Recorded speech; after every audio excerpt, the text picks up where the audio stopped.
పెండింగ్లో ఉన్న రైతుల రుణాలను త్వరలో మాఫీ చేయాలి. లేని ఎడల నిర్మల్ జిల్లా కేంద్రంగా ఈ నెల 23న రైతులతో పెద్ద ఎత్తున ధర్నాకు దిగుతాం.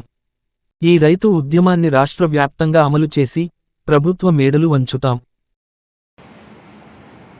రైతు రుణమాఫీ చేశామని గొప్పలు చెప్పుకుంటున్నటువంటి కాంగ్రెస్ ప్రభుత్వం ఈ రాష్ట్రంలో కనీసం సగానికి పైగా రైతులకు రుణమాఫీ జరుగుతున్న ఆందోళన పడుతున్న సంగతి నేను గుర్తు చేస్తున్నా.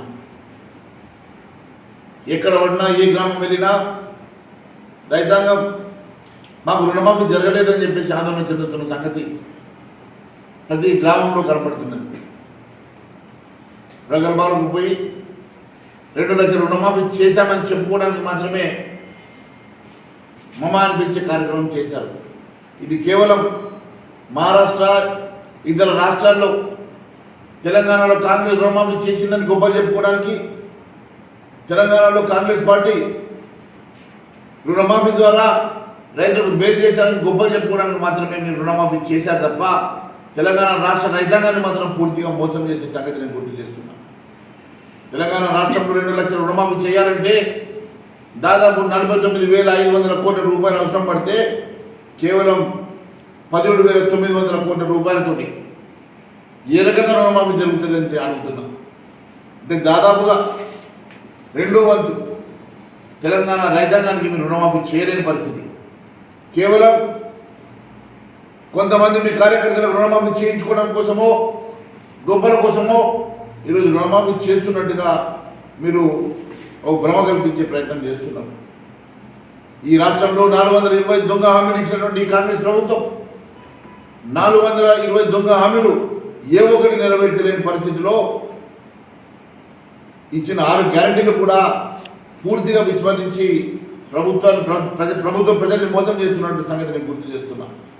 అదే మాదిరిగా ఈరోజు ప్రతిష్టాత్మకంగా రుణమాఫీ తీసుకొని దేవుళ్ళ మీద ఒట్లు పెట్టి ఏ గుడి కనబడితే, ఏ దేవత కనబడితే, ఏ దేవుడు కనబడితే ఆ దేవుళ్ళ మీద ఒట్లు పెట్టుకున్నటువంటి రేవంత్ రెడ్డి గారు ఈరోజు ఏం సమాధానం చెప్తారని అడుగుతున్నా.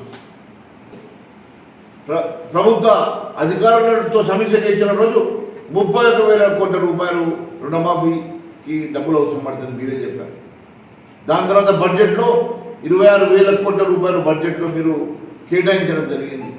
అలాంటిది ఆ 26,000 కోట్లు కూడా ఖర్చు పెట్టకుండా కేవలం 17,900 కోట్ల రూపాయలు మీరు ఖర్చు పెట్టి ఈరోజు రుణమాఫీ జరిగింది, రుణమాఫీ చేసినామని చెప్పుకుంటున్నటువంటి ఈ ప్రభుత్వం పూర్తిగా మోసపూరితం అని చెప్పి తెలియజేస్తా ఉన్నాను.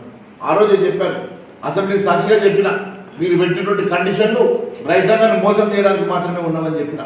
ఆ రోజు నేను భారతీయ జనతా పార్టీ పక్షాన నా నేతగా భారతీయ జనతా పార్టీ ఎప్పుడు చాలా స్పష్టంగా చెప్పింది, తెలంగాణ రాష్ట్రంలో రైతుని మోసం చేయడానికి రకరకాల హామీలను పెట్టి కండిషన్లు పెట్టి మరి మోసం చేసే ప్రయత్నం చేస్తూ ఉన్నది. వీళ్ళకి రుణమాఫీ చేయాలన్న ఆలోచన లేదు, కేవలం ఏ రకంగా ఎగ్గొట్టాలన్న ఆలోచనతోటే ఈరోజు ఈ కండిషన్లు పెట్టారని ఆ రోజు చెప్పడం జరిగింది. అదే మాదిరిగా మేము ఏదైతే అనుమానపడ్డామో ఏ రకంగా ప్రజల్ని మోసం చేయడానికి, రైతాంగాన్ని మోసం చేయడానికి ప్రభుత్వం చేసిన ఎత్తుగడలో భాగమని చెప్పి ఏ రోజు మేము అనుమానం పడ్డాము, అదే మాదిరిగా ఈరోజు తెలంగాణ రాష్ట్ర రైతాంగాన్ని పూర్తిగా మోసం చేసినటువంటి, దగా చేసినటువంటి కాంగ్రెస్ ప్రభుత్వం వీరికి మోసం చేయడం అలవాటే. అదే విధంగా ఈరోజు రైతాంగాన్ని మళ్ళీ ఒకసారి మోసం చేసిందని మేము భావిస్తున్నాం. నేను ఒకటే అడుగుతా ఉన్నాను, రేవంత్ రెడ్డి గారు ఇప్పటికైనా కళ్ళు తెరవండి. పేద రైతుల్ని, అట్టడుగు బడుగు బలైన వర్గాలని, మరి శ్రమను నమ్ముకున్నటువంటి రైతాంగాన్ని ఈ రకంగా మీరు మోసం చేయడం మంచిది కాదు. మీరు పచ్చిగా అబద్ధాలు చెప్పి ఈరోజు కండిషన్లతో ఇచ్చినటువంటి రుణమాఫీ వల్ల ఎవరికి లాభం లేదు. ఇది పూర్తిగా రైతాంగాన్ని, సన్నకారు చిన్నకారు రైతాంగాన్ని మీరు మోసం చేసే సంగతి నేను గుర్తు చేస్తున్నా.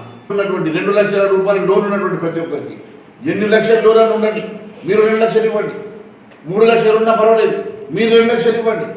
మీరు 2 లక్షల రుణమాఫీ చేస్తామన్నప్పుడు 2 లక్షల వరకు ఎవరికి 2 లక్షల ఖాతాలు ఉన్నాయి, ఎవరికి 2 లక్షలు ఉన్నాయో ప్రతి ఖాతాకి 2 లక్షలు మీరు రుణమాఫీ చేయండి. దానికి కావాల్సిన 50,000 కోట్ల రూపాయలు మీరు సమీకరణ చేసుకోండి తప్ప ఈ రకంగా మరి మోసం చేసేటువంటి రుణం అట్లయితే మరి క్షమాపణ చెప్పండి. నేను చేయలేకపోయినా అని రైతులకు క్షమాపణ చెప్పండి. మీరు క్షమాపణ చెప్పకుండా సంబరాలు చేసుకొని పాలాభిషేకాలు చేయించుకోవడం వల్ల దానివల్ల ఒరిగేదేం లేదు. ప్రజలు మీకు బుద్ధి చెప్తారు, రేపు లోకల్ బాడీస్ ఎన్నికలు ఉన్నాయి. ప్రజలకు సమాధానం చెప్పాల్సినటువంటి బాధ్యత మీ మీద ఉంటుంది.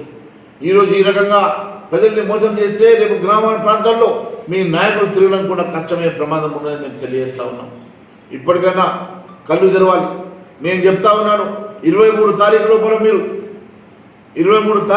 మీరు ఇవన్నీ కూడా సర్దుకొని ఎవరెవరికైతే రుణమాఫీ రాలేదో రుణమాఫీ చేయని పక్షంలో నిర్మల్ సాక్షిగా మేము 23వ తారీఖు నుంచి మేము ధర్నాలు మొదలు పెడతాం.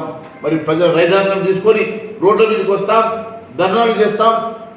మీకు బుద్ధి చెప్పడానికి, మీకు మెడలు వంచడానికి, మేము ప్రజా ఉద్యమానికి మేము దారి తీస్తామని చెప్పి కూడా తెలియజేస్తా ఉన్నాను. ఖచ్చితంగా నిర్మల్ జిల్లాలో 23వ తారీఖు రోజు ఖచ్చితంగా మేము ధర్నా చేసి దీని ద్వారా ప్రతి జిల్లాకి ఈ సందేశాన్ని పంపిస్తామని కూడా తెలియజేస్తూ ఈ రైతు బంధు కూడా మొన్న మీరు ఇస్తామని చెప్పి ఏ రకంగానైతే గతంలో ఉన్నటువంటి 10,000 రూపాయల రైతు బంధుని 15,000 రూపాయలను పెంచారో మరి 8 నెలలు వస్తున్నది. 8 నెలలు అయినా కూడా ఒక్కసారి కూడా మీరు రైతు బంధు ఇవ్వలేకపోయారు. అంటే మీరు రైతు బంధును మోసం చేస్తూ ఉన్నారా? రైతు బంధును ఎత్తేసే మీరు ప్రయత్నం చేస్తూ ఉన్నారా? కనీసం రైతు బంధు కోసం 1 రూపాయి కూడా మీరు బడ్జెట్లో పెట్టలేరు. అంటే మీరు పెట్టినటువంటి 26,000 కోట్లలోకి వెళ్ళి 17,000 కోట్లు దీనికి ఖర్చు పెట్టి మిగిలిన అవే డబ్బులు రైతు బంధు కింద మీరు ఇవ్వాలని చెప్పి చూస్తున్నట్టుగా కనబడుతున్నది. అంటే దాంట్లో ఎగ్గొట్టేటువంటి పైసలతో రైతు బంధు ఇస్తారా? మరి ఈ రైతు బంధు ఎప్పటికల్లా ఇస్తారు? ఈ రైతు బంధు ఏ రోజు కల్లా మీరు రైతు బంధును మరి ప్రజల అకౌంట్లో వేస్తారో? ఒకవైపు ఆల్రెడీ ఖరీఫ్ సీజన్లో పెట్టుబడి లేక రైతులు ఇబ్బంది పడుతూ ఉన్నారు.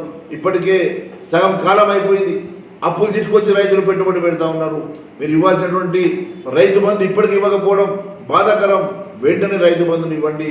రైతు బంధు ఎగ్గొట్టే ప్రయత్నం చేస్తే కూడా ఎట్టి పరిస్థితుల్లో రైతాంగం ఊరుకునే సమస్య లేదు. మేము కూడా ప్రజల పక్షాన్ని నిలబడి పోరాటం చేసే మన అవసరం వస్తుందని చెప్పి తెలియజేసుకుంటూ ధన్యవాదాలు తెలియజేస్తున్నాను.